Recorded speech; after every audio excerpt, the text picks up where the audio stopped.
को अटैच करना ना करना तो अगली बात है, लेकिन 2009 से ये केस था और पिछली जो अपफ्रंट प्रीमियम में मोजर बियर ने एक प्रोजेक्ट लिया, उस प्रोजेक्ट पर उन्होंने बोली और अपफ्रंट प्रीमियम का मतलब ये होता है कि पावर प्रोजेक्ट चले या ना चले, सरकार को वो पैसा उनको देना था।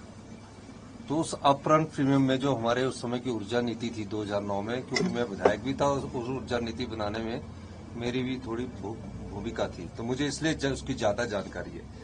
उसमें हमने रिजर्व प्राइस रखा 10 लाख रुपया पर मेगावाट। 10 लाख पर बोलनी थी, जो उसमें कम्पिटिटिव बिडिंग के द्वारा बोली जानी थी। तो उसमें 10 लाख मेगावाट से ज्यादा बोलकर मोजर बियर को ये पावर प्रोजेक्ट अलॉट हो गया। मोजर बियर ने कभी ये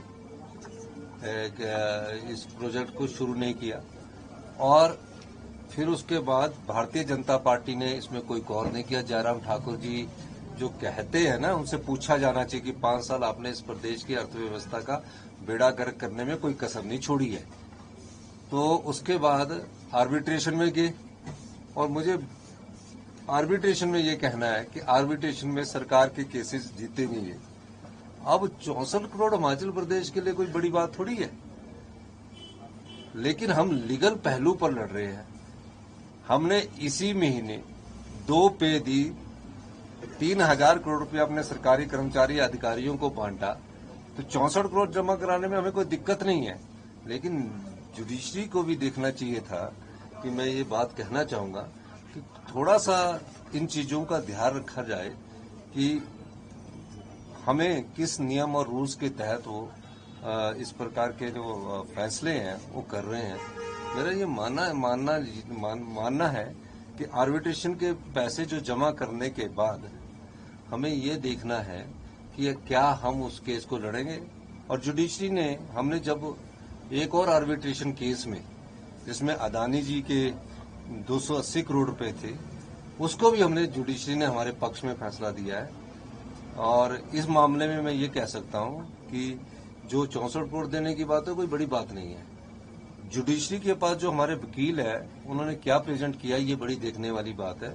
तो मैं उसका भी ध्यान कर रहा हूं और जो हमारा आर्बिट्रेशन के खिलाफ अपील है उसको हम दायर करेंगे। जयराम ठाकुर ये कह रहे हैं कि हालात ये हो गए हैं हिमाचल प्रदेश के कि राज्य सचिवालय नीलाम हो जाएगा, विधानसभा नीलाम हो जाएगा। नहीं, वो जुडिशरी ने जिस प्रकार कहा है, उन्होंने नीलाम तो भारतीय जनता पार्टी के जयराम ठाकुर जी 5 साल पहले करके, जो चुनावों से पहले 5000 करोड़ रुपए की नीलामी करके चले गए, या जो आपकी जनता की संपदा को बांट के चले गए।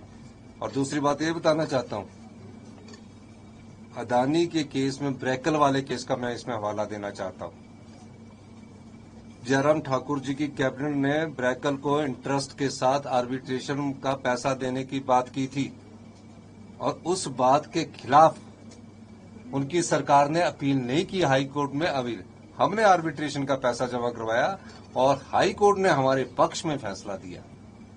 तो हाई कोर्ट ने जो अदानी के केस में हमारे पक्ष में फैसला देके कहा कि आर्बिट्रेशन का अवार्ड जो है वो गलत है और हमारे पक्ष में फैसला दिया।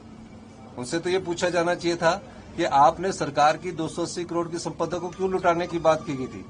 और जो ये कह रहे हैं इस प्रकार की स्टेटमेंट है, कभी ये कहना कि ये नाम हो जाएगा, एक कहना, ये राजनीतिक स्टेटमेंट है और ये इस फैसले को हम पुनः विचार करेंगे।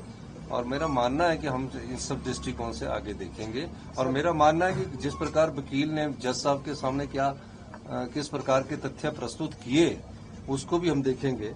उनको आर्बिट्रेशन का जो अवार्ड है, क्या होता है कि आर्बिट्रेशन की जो केस की हियरिंग कोर्ट करेगा, पहले उसका पैसा जमा करवाना पड़ता है।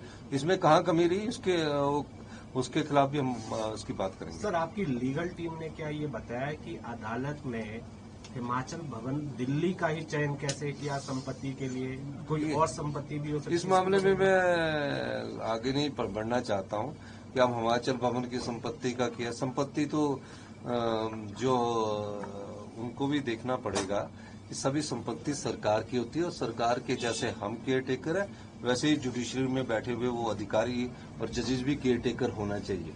ये मैं कहना चाहता हूँ। सर, जयराम ठाकुर कह रहे हैं को ईडी ने गिरफ्तार किया है नादौन से, और नेता विक्रम ठाकुर ने ये कहा है कि अभी और भी कांग्रेस के नेता हैं जो गिरफ्तार हुए हैं। देखिए, जो भी गलत काम करेगा, नादौन से क्या बात है। नादौन क्योंकि मुख्यमंत्री का जिला है, और मुख्यमंत्री के जिले के से कोई अगर अरेस्ट होता है तो उसका ये मतलब नहीं है कि जो भी गलत काम करता है वो उसमें अभी कोर्ट में फैसला देगा ना। अब कई बार ईडी का इस्तेमाल तो ऐसे किया जा रहा है, जो बेचारा गिरफ्तार किया गया है वो नादौन से है, और उसको क्यों गिरफ्तार किया गया ये देखने की बात है, और उसमें अभी कोर्ट फैसला देगा। तो इसलिए मेरा ये मानना है कि इस प्रकार की बयानबाजी ना तो विक्रम ठाकुर जी को करनी चाहिए, वो इंडस्ट्री मिनिस्टर रहे हैं और उनको समझना चाहिए। और दूसरी बात ये भी ध्यान में रखनी चाहिए उनको कि आपको ज्यादा पता होगा उनकी जानकारी, क्योंकि आपके पास माइनिंग मिनिस्टर भी आप ही थे। तो इस प्रकार की बयानबाजी करके वो राजनीतिक हालात इस तरह इंगित करना चाहते हैं कि जैसे कि हम लोग उसमें सम्मिलित हैं। हमारा जीवन में कभी भी ऐसी प्रकार की कोई बात करने का कोई नहीं है। तो मैं वो उनका राजनीति करने का ध्येय होगा, इसलिए वो ये बात कर रहे हैं।